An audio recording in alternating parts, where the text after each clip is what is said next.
국민 리츠로 알려진 JR 글로벌 리츠가 상장 리츠 사상 첫 부도가 났습니다.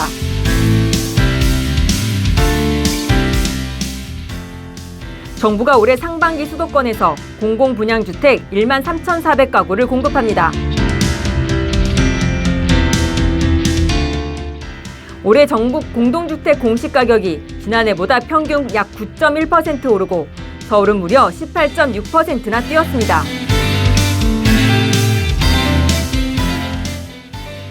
서울 재건축 재개발 현장에서 조합장 대신 외부 전문가를 도입하는 전문조합 관리인 제도가 주목받고 있습니다. 안녕하세요. 한 주간의 부동산 경제를 리뷰하는 여기는 부동산 레이저입니다.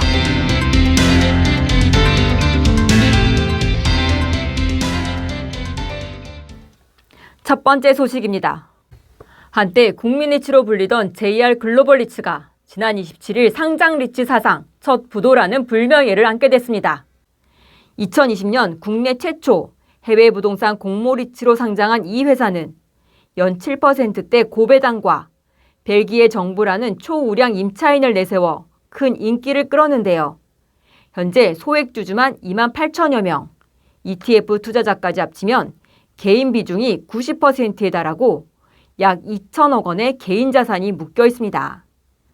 그런 우량의 상장 리츠가 지난 27일 만기가 도래한 400억 원 전자단기 사채를 상환하지 못하고 기업 회생 절차에 들어갔는데요.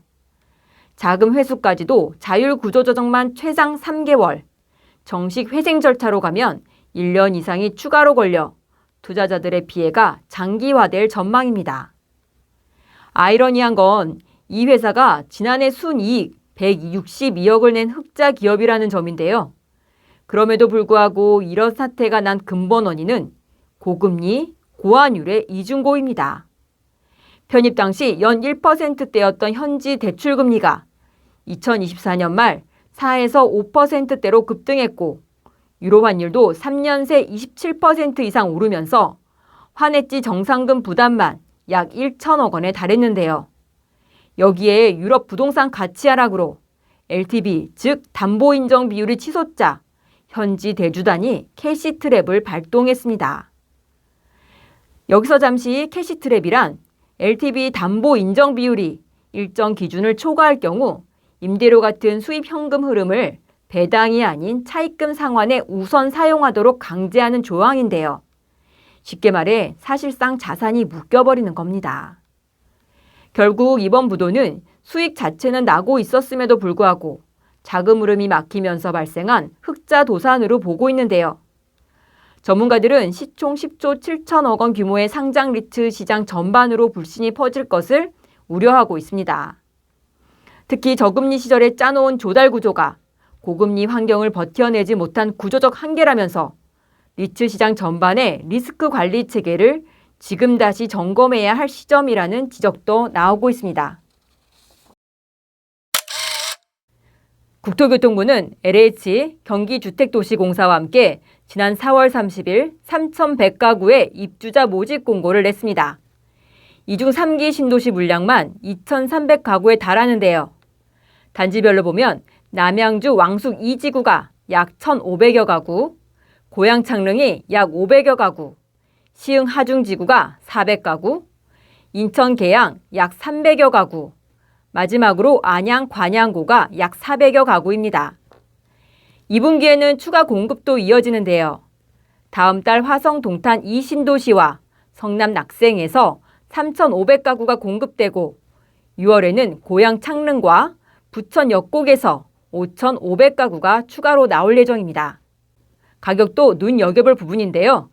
분양가를 주변 시세의 90% 수준으로 책정해 민간 아파트보다 가격 경쟁력이 상당히 높을 것으로 분석됩니다.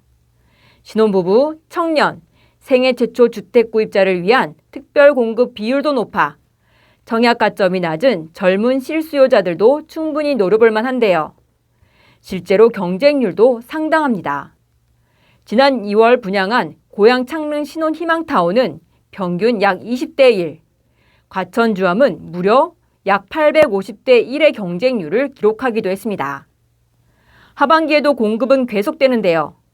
7월에는 시흥 거모와 성남 복정 2지구에서 신혼 희망타운이, 9월에는 부천 대장에서 나눔형 약 500여 가구, 마지막으로 12월에는 구리 갈매역 역세권에서 선택형 약 300여 가구가 순차적으로 공급될 예정입니다. 국토부는 내년보다 수도권 분양 물량이 많을 것이라며 주거 안정을 위해 공급을 속도감 있게 추진하겠다고 밝혔습니다. 이어서 다음 소식입니다. 국토교통부는 올해 1월 1일 기준으로 조사한 공동주택 약 1,600만 가구의 공시가격이 약 9% 상승했다고 밝혔습니다. 지난달 공시가격안을 최근에 공개했었는데요. 그때보다 0.03%포인트 소폭 내려간 수치입니다. 지역별로 살펴보면 온도차가 꽤 큰데요.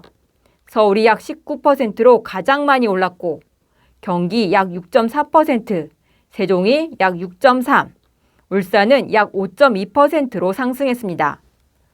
반면 인천과 전남, 강원, 충남, 대구, 대전은 오히려 공시가격이 내려갔는데요. 서울 안에서도 차이가 뚜렷합니다. 성동구가 약 29%로 가장 높은 상승률을 기록했고, 강남구가 25.8%, 송파구 25.5%, 양천구 24% 순으로 뒤를 이었는데요. 반면 강북구, 금천구, 도봉구는 상대적으로 상승폭이 작았습니다. 특히 올해 공시가격에 대한 의견 제출이 급증한 것도 예년과 좀 다른데요. 이번에 총 1만 5천여 건이 접수됐다고 합니다. 이는 지난해 약 4,100여 건에 3.5배에 달하는 수치로 2021년 이후 5년 만에 최대치입니다.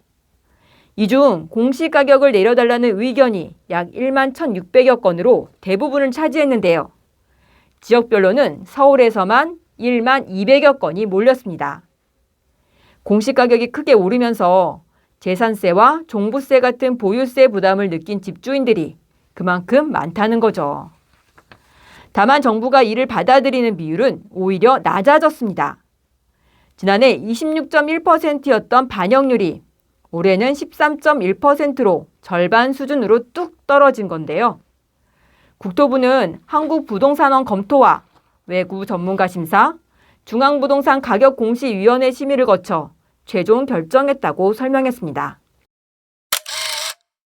요즘 서울 재건축 재개발 현장에서 전문조합 관리인 제도가 주목받고 있습니다.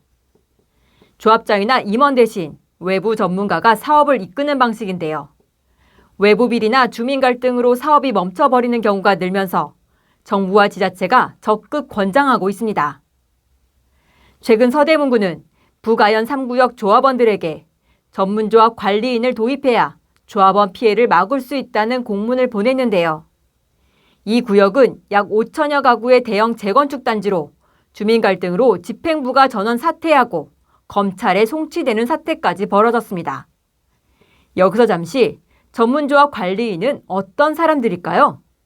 변호사, 회계사, 법무사, 건축사처럼 정비사업 관련 자격과 경험을 갖춘 외부 전문가로 조합 임원 자리가 6개월 공석이거나 조합원들이 총회에서 직접 도입을 의결하면 지자체장이 공개 모집을 통해 선정합니다.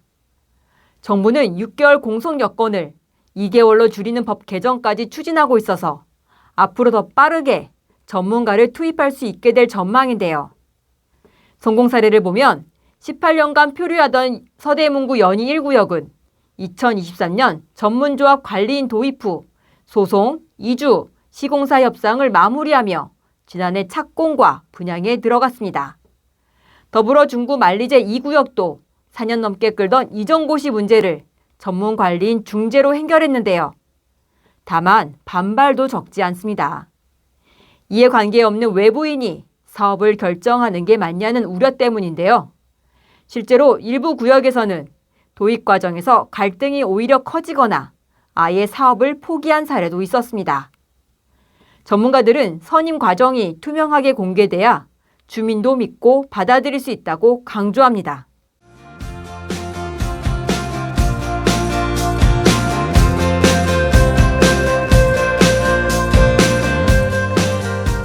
오늘의 뉴스 다시 한번 보고 오겠습니다.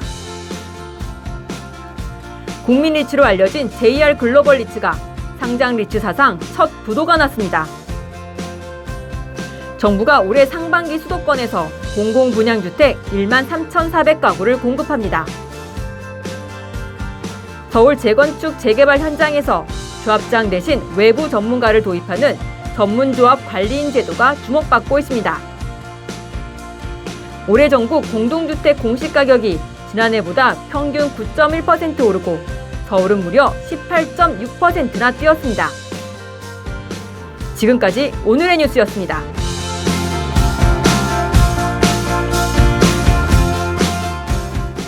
여러분, 스스로는 잘 모르실 수 있지만 여러분은 분명 누군가에게 빛나는 존재입니다.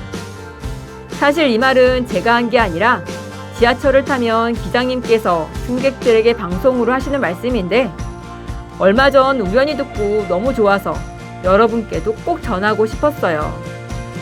이 아침 여러분 한 분 한 분의 빛은 누군가에게 힘이 되고 길을 밝혀주는 등대가 되어주고 있답니다. 오늘 하루도 그 빛 잃지 마시고 힘내세요. 한 주간의 부동산 경제를 리뷰하는 부동산 레이저. 다음 주에 만나요.